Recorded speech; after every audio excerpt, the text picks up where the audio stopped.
Welcome to the Nickels and Dimes Finding Financial Freedom podcast. I'm your host, Natalie Kime, and I look forward each and every week to bringing you amazing content that will provide you with a financial education, will support you on your financial journey, and most importantly, help you to find financial freedom. I hope you enjoy today's episode.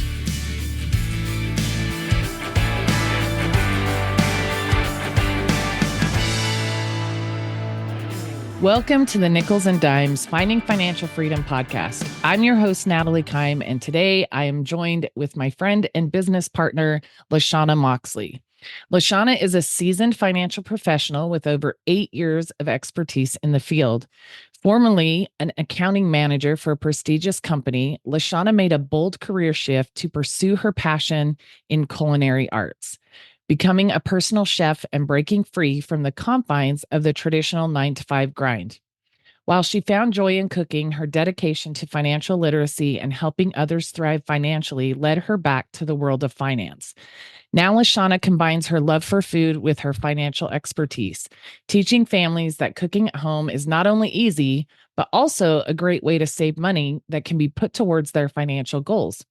By showing them how to grow, protect, and save their hard-earned money through smarter spending choices, she has assisted hundreds of families in achieving financial success. With her diverse background and unwavering commitment to client success, Lashawna brings a unique perspective and invaluable expertise to her profession. I would 100% have to agree with everything I just said. I have been blessed to experience Lashawna's amazing food on more than one occasion. And I also get a front row seat to the work that she does with her clients. And all of those things are definitely true. So Lashawna, thank you for joining me today. I'm excited to have you on the podcast and share a little bit of your story and your passions with people today. Well, thank you for inviting me, Natalie. No, I'm so blessed to have you in my circle. So, Well, I'm blessed to have you as well. And I know you've listened to some of my previous episodes, so you know that I do an icebreaker question, but I changed it for you. So if you tried to cheat and be prepared for my traditional icebreaker question, I changed it. So my icebreaker question for you is, what is the most important tool someone has to have in the kitchen and why? you have to have a good chef's knife. That's your most important tool. You can do everything with it. There But you if you go. have a good knife, you'll struggle. There you go. Awesome. See, I knew that one would be easy for you. And I was like, I got to change things up on her a little bit. People are listening. So it's Barbara Gordon, the Oracle, Batgirl. Oh, okay. There you go. Well, we got the other one too, favorite superhero. So since you threw that out there, why Barbara Gordon? Because she's really big. She's Liberian and she's into research and helping people on that end. On the Oracle side, she's all about the computers and the technology. But she also is Batgirl, doesn't listen to Batman tell her not to go fight crime, but she's always going out there to right the wrongs that are done out in the society. There you go. I love it. That definitely fits you. And you're passionate about helping people for sure. So I love it. We got two icebreakers from Lashawna today, a superhero and the most important tool that anyone can have in their kitchen. So, you know, one of the things that I'm really starting to focus on in the podcast is sharing stories of overcoming or short stories of triumph. Like, we all face different issues throughout life and we navigate through them differently. But I love the sharing of stories because while our stories are all different, we're able to see ways that we are more alike than we are different when we hear other people's stories. And we also see that we're not alone. So we can find encouragement and hope in the journeys of other people. And that's really why I asked Lashawna to join me today. Lashawna is a business partner of mine. She's a good friend of mine. Like I said, I've had the honor and blessing of eating at her home more than once. But she also has a really important story that I think needs to be shared. And so I want to just jump in, Lashawna, by asking you to tell us a little bit about why helping others, like based on your story, why helping others with their finances is so important to you. Well, I guess I need to kind of give a little bit of my story though, in order to Yeah, be able to answer that. absolutely. Please do. So working in corporate America, I couldn't stand being in cubicle. And when I met my husband, we decided to go build an event center. I was already cooking at the time. I didn't have my personal chef business going yet, but I did go get my bridal consulting certificate and back to school for that, for the events facility. And we had it on the go. Banks were saying yes. We were, spent everything we had to put into this. We would have been in the black the first year, but then 2008 happened, the big crash, the housing market crash, all of that. There was so much mess going on during that time that we got caught up in that wrongful foreclosure mess that was going on. And it shut everything down. They took everything from us. So since we had spent everything we had putting into it, we had now we didn't have a place to live because that was our place to live. It was what we were building.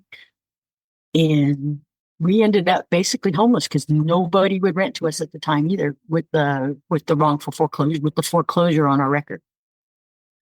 And 2 years later, the same bank came back to us, apologized with the lawsuit that was going on, gave us $6,500 for a $3.5 million piece of property and said sorry. But they didn't fix our credit. They didn't help. They didn't fix anything. We didn't get back what we had lost. So we had to start over. And so when I came across this business, I saw the things that we teach here. I'm going to start crying now. Yeah. And I was like, why didn't somebody teach me this 30 years ago? Maybe I would have been in such a different place where I could have probably paid cash for everything and never would have had to deal with that bank. Yeah.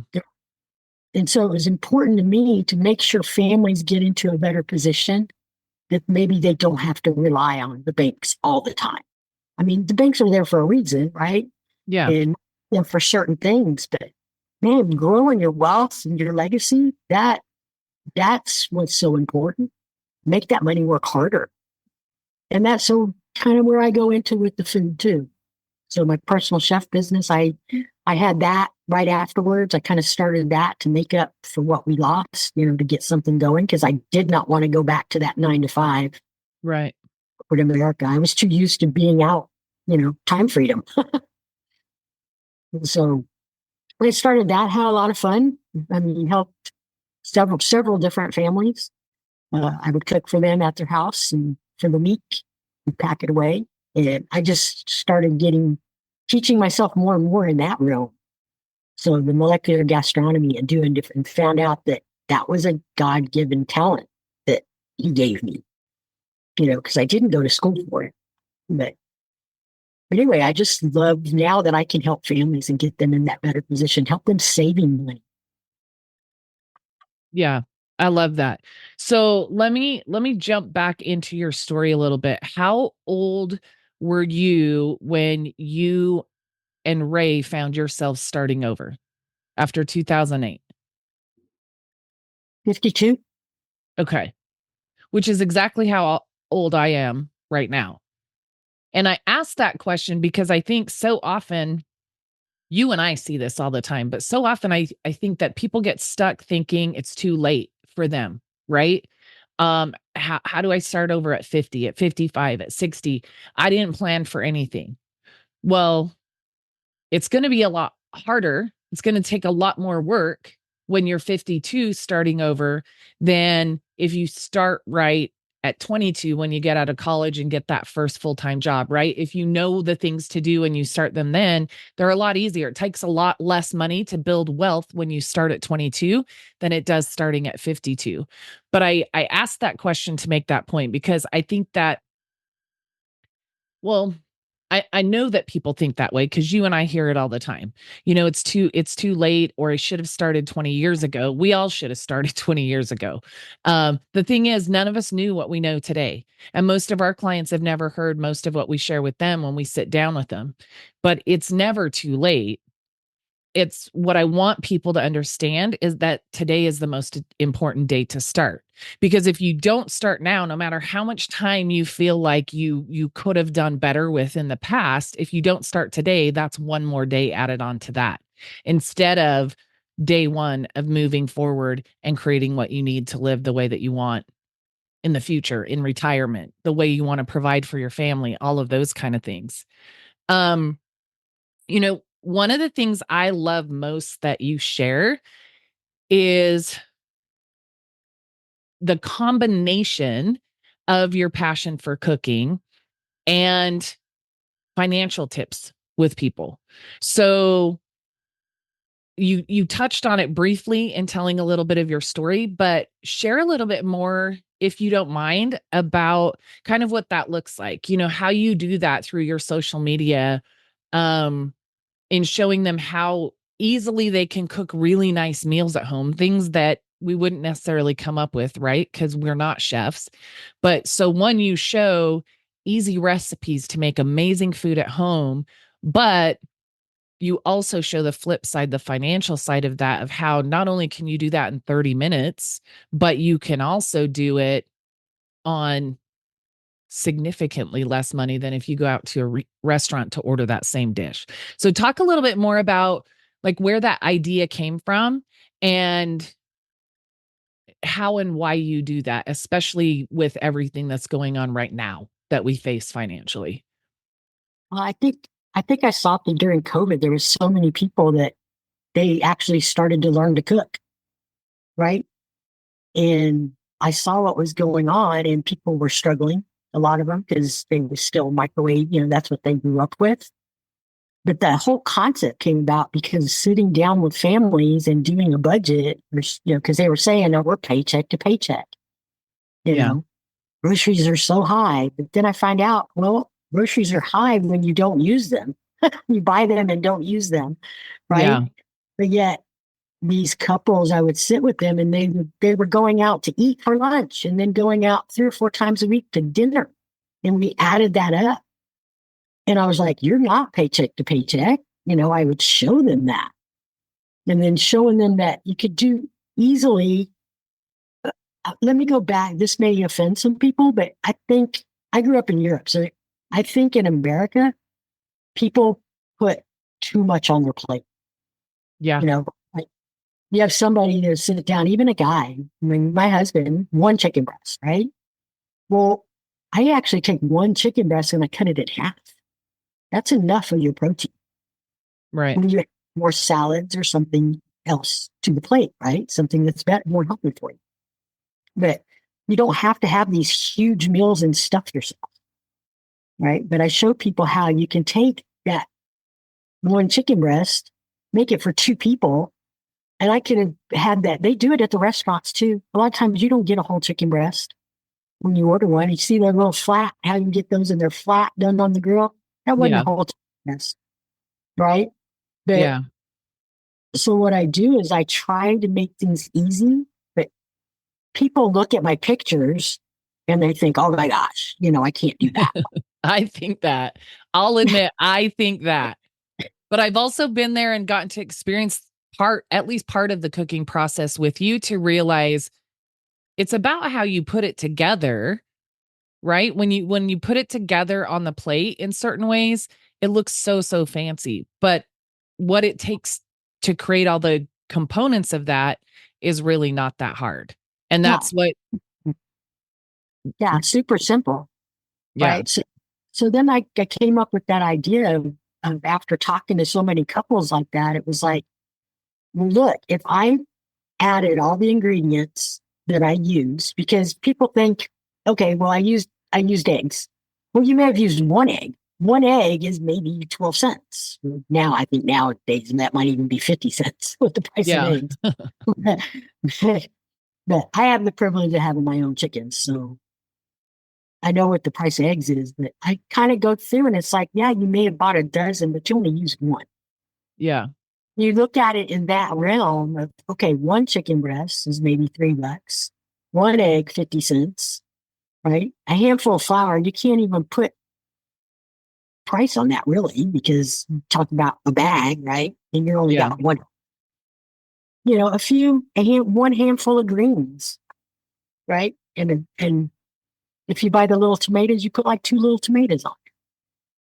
Instead of fixing two big potatoes, fix one and half it, right? Yeah. Just go Yeah. eat things that are easy. I say the plating is what makes it look like maybe what I do is harder, but it's not. Simple, simple food. Well, when you add that up, you might have $6 for two people total that it costs you at home, and a little bit of your time. Most of what I do is under 30 minutes. I have some other things that may be a little longer just because you got to bake it or whatever.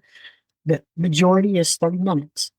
And so what I like to do is I like to take that, I'll add it up, I'll go over to the website and I'll find a restaurant that's local near me that has something as close as I can get to that. So maybe it was the chicken breast and potatoes and their veggie of the day, right? Yeah. I'll look at it and 9 times out of 10, it's like, okay, $16.99, $18.99 for one person. Yeah. Now, can you imagine doing that 4 times a week? What that comes up to, even if you're just talking one person, right? Yeah. But you can take that, if you took that in a week, say you save $50 a week, there's $200 right there. Do you know what $200 will grow to? Well, you do because you do what I do. Yeah. But $200 a month for a younger couple, that's significant. That in by the time they retire, if they did that they would be, set for life, right? Yeah. Just incredible how much we spend. We don't watch what we spend. We don't track what we spend. I know you're big on budgeting too, but people don't track. And budgets are a living thing. They're not set. Oh, I've got $200 for groceries, right? It's you put that number out there and then you track. So I'll use one of Natalie's analogies that I always love. It's to see where the holes in your boat are. Yep. And if you can't see those boats, I always like to call it the IKEA syndrome. If you've ever been to an IKEA store, you basket up. Oh, your mind tells you it's just $4. It's just $4. It's $4. And then you get to the checkout and what? You got $250 you spent. Yeah. Right? No, that's exactly right. And you make a really good point so first of all, look, if anybody was offended by the fact that you say we put too much on our plates in America, it's more of an offense because it's true. Like the truth hurts sometimes. And here's the amazing thing about you saying it. Yesterday, I was relaxing in the afternoon for a little bit and scrolling on TikTok for a few minutes. And I came across on my For You page, whatever you call it, I came across this TikTok. And it was like a nice picture with a little bit of music and like words on the page. And I don't know why those ones oftentimes are the ones that catch me because it's like there could be something in this message that's important I need to read. And let's be honest, a lot of times there's not, but they got me anyway.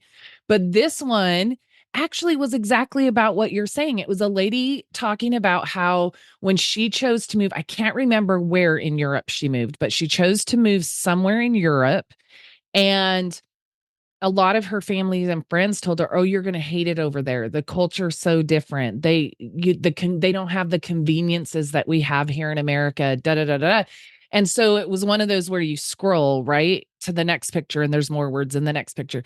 And so it was 4 or 5 pictures, but she basically said she got over there and she realized how unhealthy she was eating because of like they have fresh markets every single day on the streets of the city so that on your way home from work there's the cart, right? And you pick up the couple of fresh things you need for dinner. And she talked about how everything is fresh, everything is super healthy. They don't do all the sugars, the preservatives, and their restaurants cook the same way. And so but she was touching on exactly what you said, that not only that we don't plan our meals to shop to meet our meal plan. We shop for whatever sounds good, and then we try to make meals out of it. And so half of what we bought, like for example, a head of lettuce, you're going to do taco night. Well, for taco night, for the 4 people that live in my house, I'll use a fourth to a third of a head of lettuce and shred it up because it's cheaper than buying it already shredded. I do that. But then we didn't plan anything else in the week to use the rest of the lettuce. And so the rest of the lettuce goes bad, right? So that's what happens a lot with me, I find, with especially vegetables. But it's exactly what she was saying. Like their whole society is based around being more healthy, eating the appropriate amounts. And so she said, for the things I miss that were convenient and easy in America, they've been replaced with so many things that have become more valuable to my health. And when I feed my body right, I'm feeding my mind better, and it was really interesting. So for you to have said that, when I just read that yesterday, like I said, the truth hurts sometimes, but it doesn't mean it's not the truth. It's one of the things I've tried to start doing recently because I need to get my health in order a little bit better, but is really looking at my portions first. Yeah. Right? Because you can't flip the whole switch overnight. With your finances, which is something we do, with the way that you eat, and all of that. And so I'm starting with the small things where I can cut my portions in half and I can have more small meals throughout the day. It's the same thing with your finances. Like you said, $50 a week that you save at the grocery store or save, well, Eating out. nowadays at the grocery store too, because if you buy certain things, it's way more expensive. But yes, you meant eating out. So if you save $50 a week eating out, that's $200 a month. It's just like cutting down the portions on your plate over time, eating what you need and not just what looks good on your plate. It changes your body makeup. It changes your health over time. Saving $50 a week because you're not spending it going out to eat over time changes your financial makeup, your financial picture for the future. So, but I love that you do that. I love seeing your posts. First of all, listen, at the end of this, I'm going to have Lashawna share her Instagram so y'all can go follow her because they're great tips and amazing things that literally she takes the tiniest little things and makes this sauce. And I'm like, I have those things in my house. I didn't know I could make a sauce out of that. And so it's great little learnings of what she uses for those. But then you realize too, like she made this amazing dinner for her and her husband for like $13. But if you went to a restaurant, especially now with inflation, it's $60 before the tip, right? Yeah. My gosh, my brother and sister-in-law were here this weekend and we ordered Hutchins and went and picked it up and brought it home. Their brisket went up to, I think it's $36.99 a pound. A That's what, pound. two and a half slices Yeah, a pound. it's crazy. It's crazy. So anyway, we So thought we thought we I were going to think save a lot on tip and all that kind of stuff by not eating in the restaurant. And we came out about the same as when they were here last time when we went to the restaurant, but it is what it is, I guess. I'll give one really quick tip to everybody as far as meats go. Yeah. So anybody likes that, loves that pot roast, right? Put it in the slow cooker, do all that. You go find that chuck roast, right? You're Right. talking now, I think it's like $12 a pound for a chuck roast. Okay. Okay.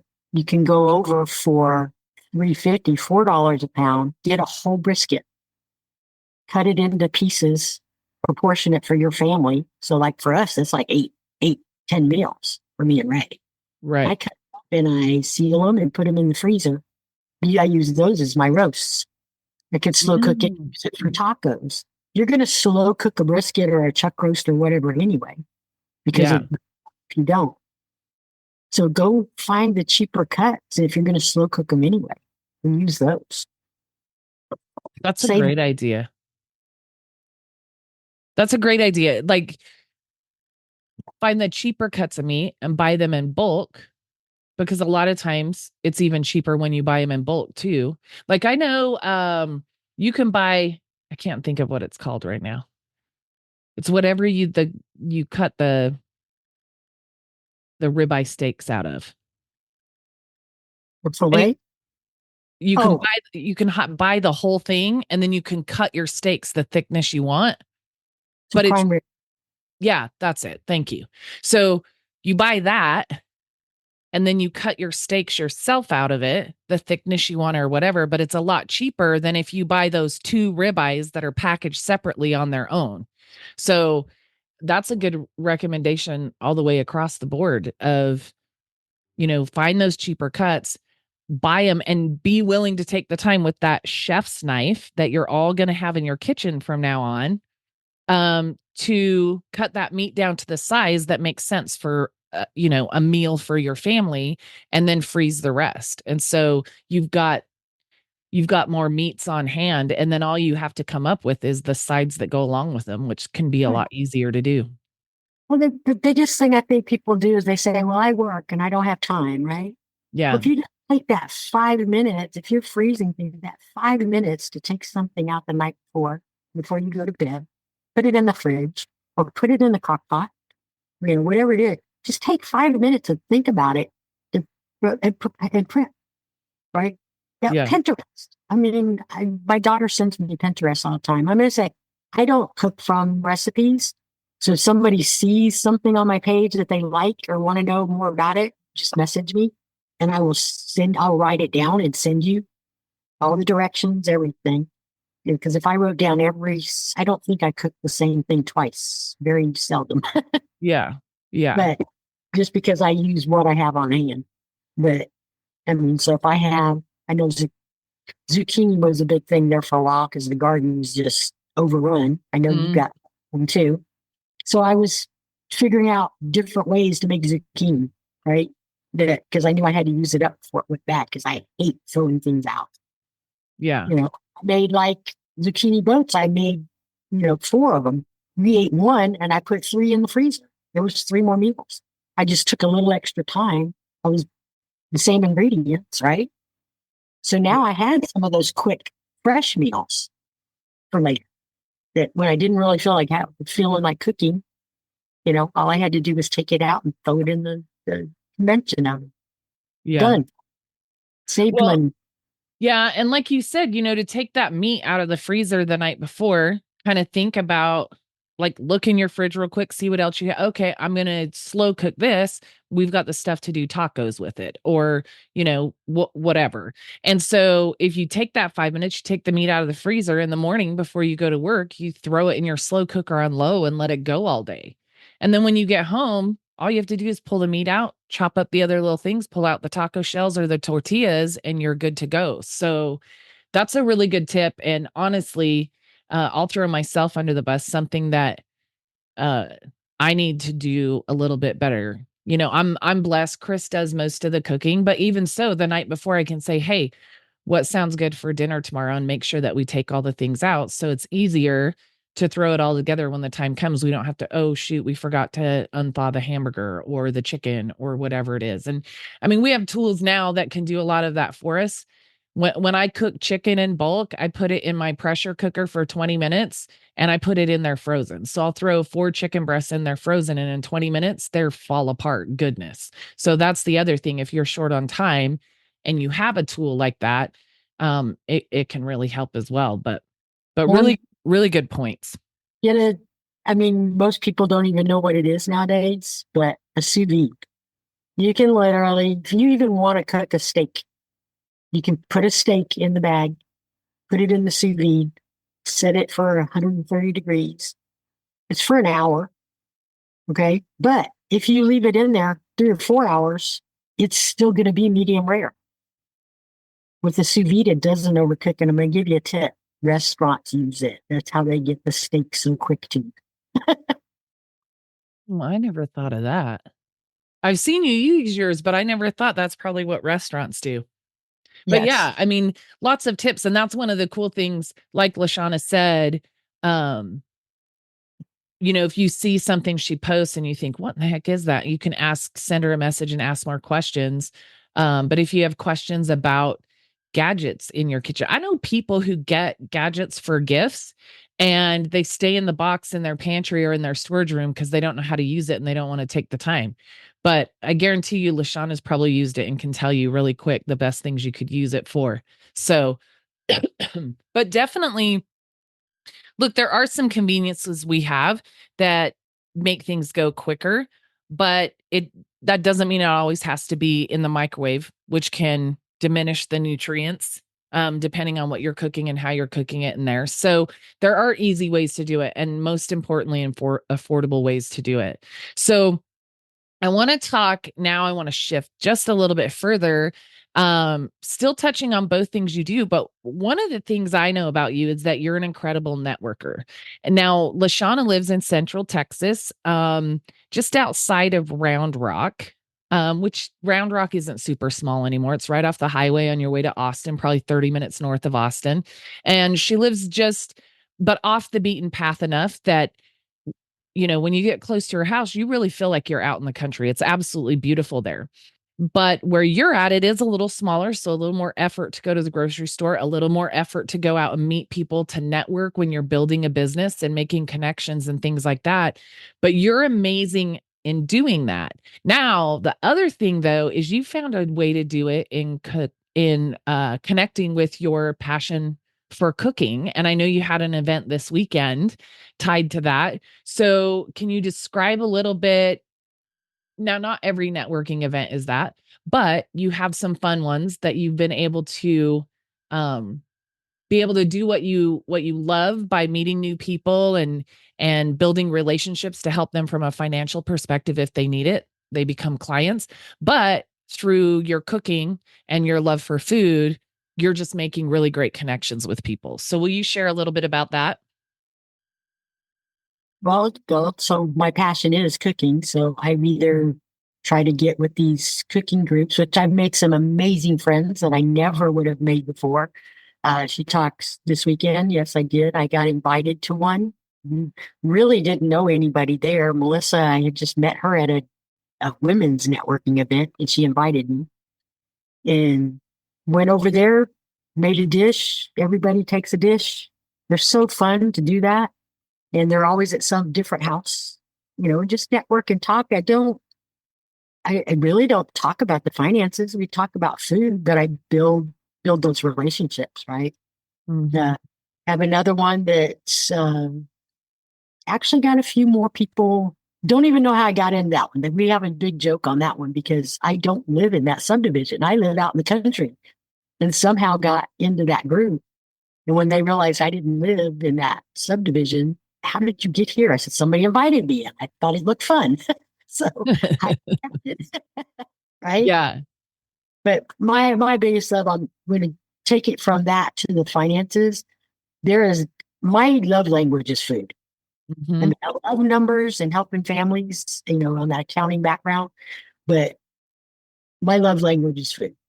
If I have an empty pantry, that means I'm struggling.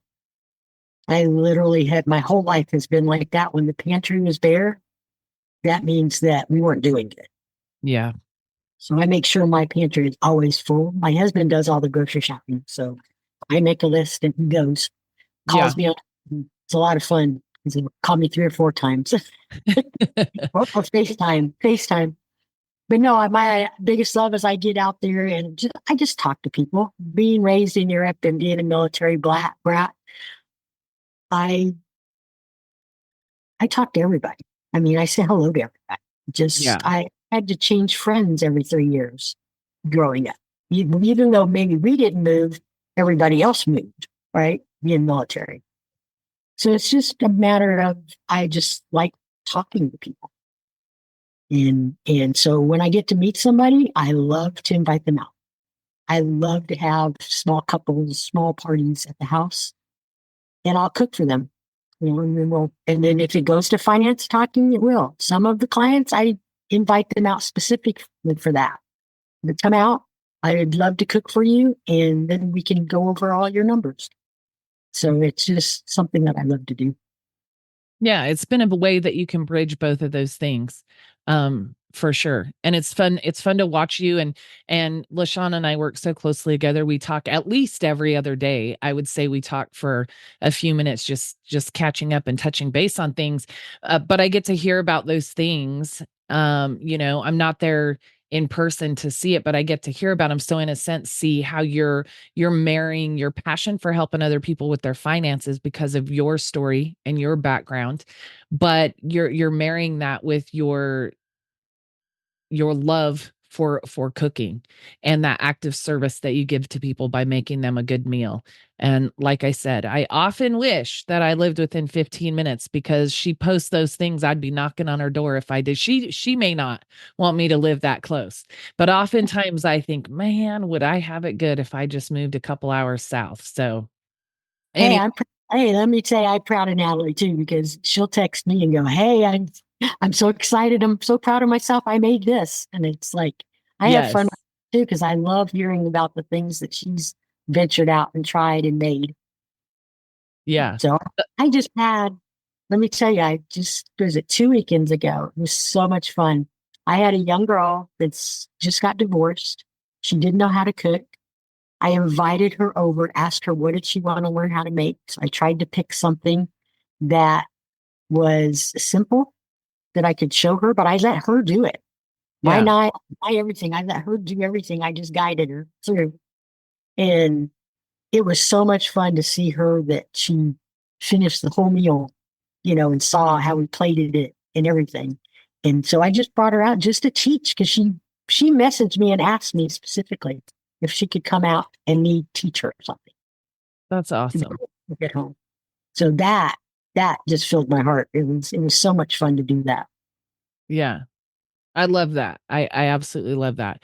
So I know, look, we're talking about some different things, and if hopefully we've helped make the connection, but if not, you know, and this is really the focus and the not really a shift. I still want to do a lot of the financial education, product-based podcast episodes as well. But I do really want to weave in people's stories because wherever you're at, finances touch that, for good, for bad, and everywhere in between. We all have a story about, when things were good financially and things were hard financially. And then we have the parts of our lives that are who we really are. And both of those things are interwoven, regardless of what it is we do for an occupation. And I want to find ways to share more more of those stories because money isn't the answer. Money's a tool. Money's a tool you can use to chase those things you're truly passionate about. Money's a tool that can allow you to have more time to spend doing things you're passionate about. And so I want to share more stories and things about that. So going back to your story a little bit, Lashawna, what is something you would say to somebody? Because I know, COVID was hard. A lot of people lost jobs or got put on furlough for a period of time and brought back to work. A lot of people had to learn to teach their kids at home, work from home, and now they're the last couple of years have shifted back into the office. The economy's all over the place. Inflation is crazy, right? There's so many things happening right now. What would you say to somebody that might be struggling with financial disappointment like you and Ray experienced in 2008 and and are having to start forward or start over, and move forward? What's a piece of advice that you would give them? Oh, the budgeting. If you're limited, you've got a budget. You really do. Because like I said, that IKEA deal, you don't realize how much you're spending on little things that may be your the one thing you give yourself. So that's what's the usual thing that we always talk about is Starbucks, right? Mhm. Everybody Yep. knows that Starbucks coffee, right? I'm not saying it's everybody, but it's a good example. So you go to Starbucks every day before you head for work, right? And that it could be $6 for regular coffee. It could be 10 for one of the fancy ones, right? Yep. If you do that every day, right? Why don't you do maybe every third day? Cut it back. Learn to cut it back. We did that. Me and Ray, we haven't been to the movies in 20 years. I think when we were first dating, we went to a movie, and that's the last time we've ever been to the movie because we know our cable bill is huge, which I just cut. I'm always cutting too, Yeah. finding to say, and finally learned how to stream the places the things we like to watch. Yeah. And so we're that cable bill and to a third. Right now, I'll take what I'm saving and I can go put that somewhere else and let that money grow. Because like I said, you're saying we started over. Really get in on your budget and see where you're blowing money that you really don't need to. And if you can just cut it a little bit at a time. Like Natalie said, the portions on your plate, cut it a little bit at a time, right? Till you've got a portion that's your body says that's enough. That's all I needed. I'm not overstuffed and got to go sit in my recliner and now you gained 5 pounds, right? Yeah. Or Yeah.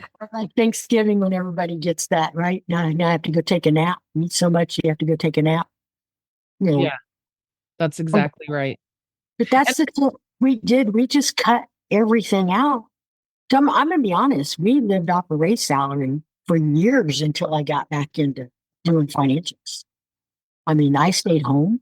I did my personal chef stuff. That didn't pay huge, but I literally took everything that I made and I put it in the account.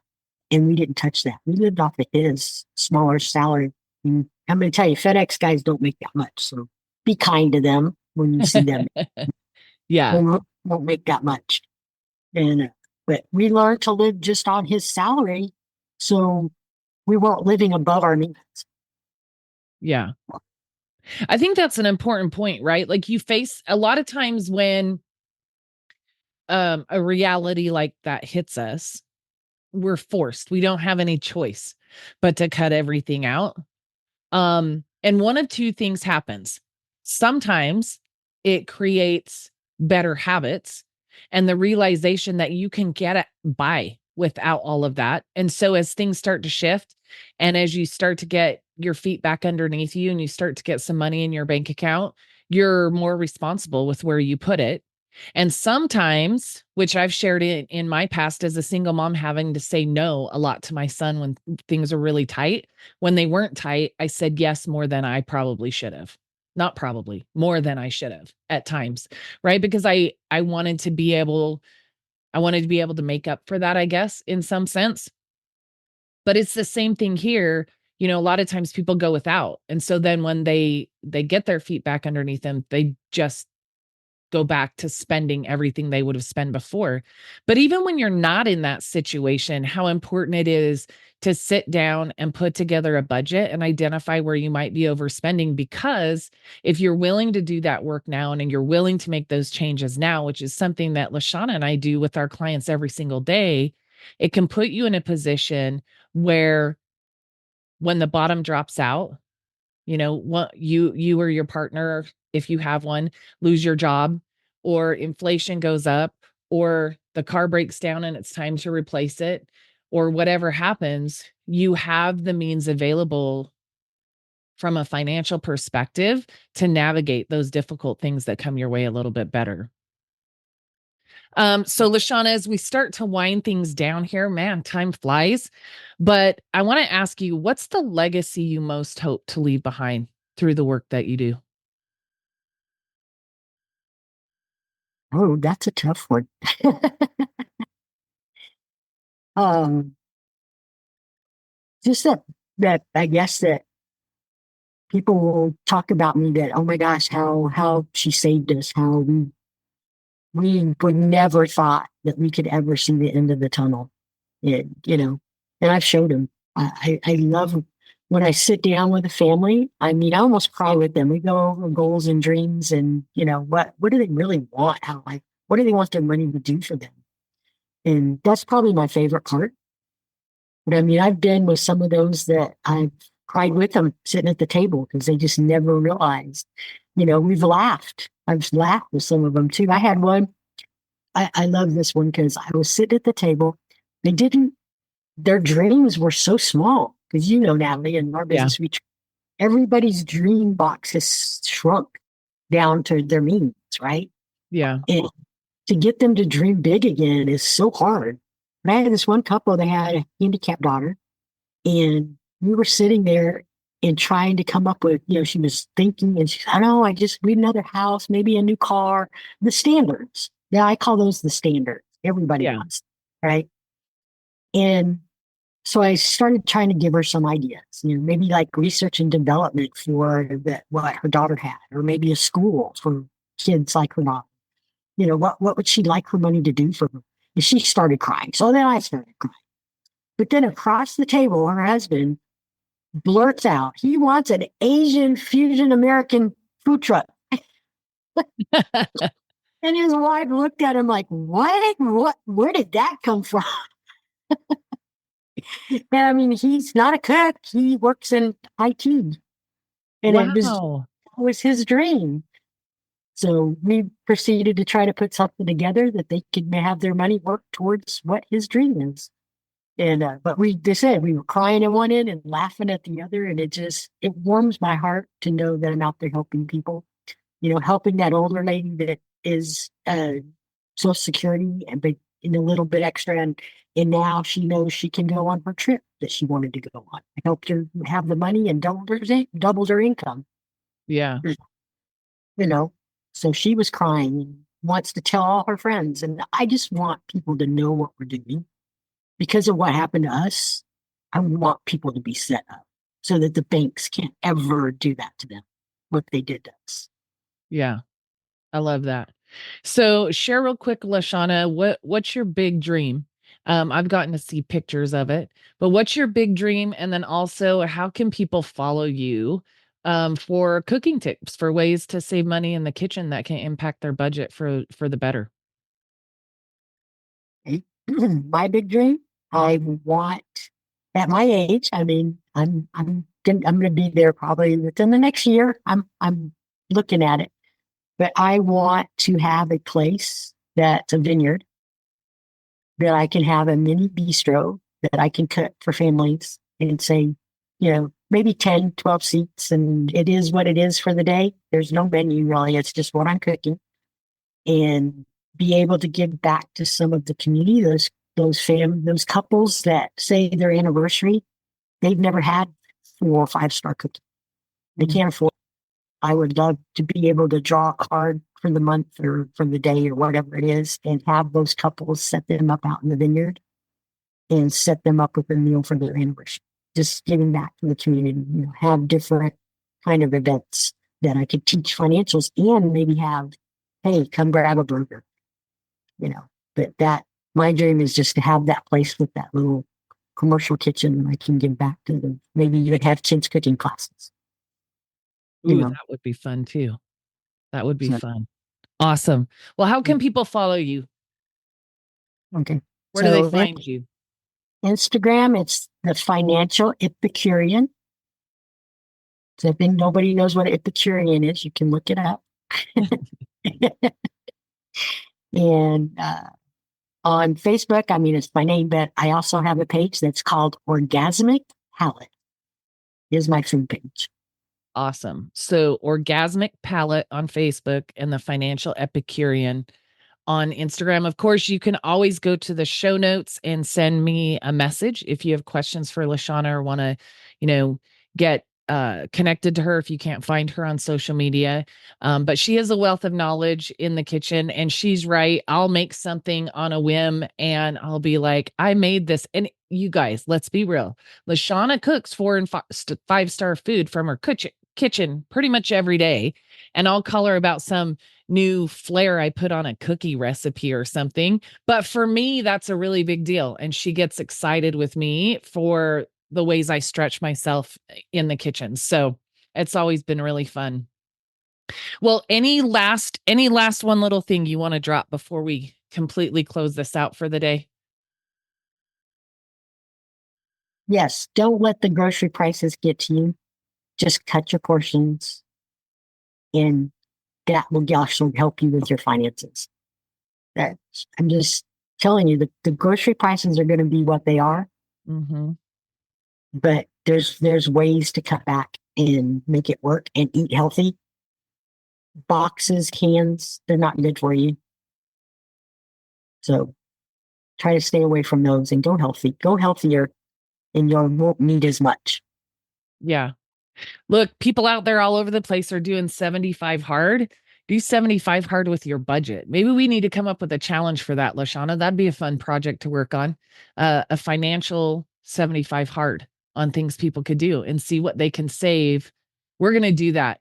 All right, Oh, y'all. okay. Watch for more details in the future. We're going to release a challenge for a 75 hard for your finances.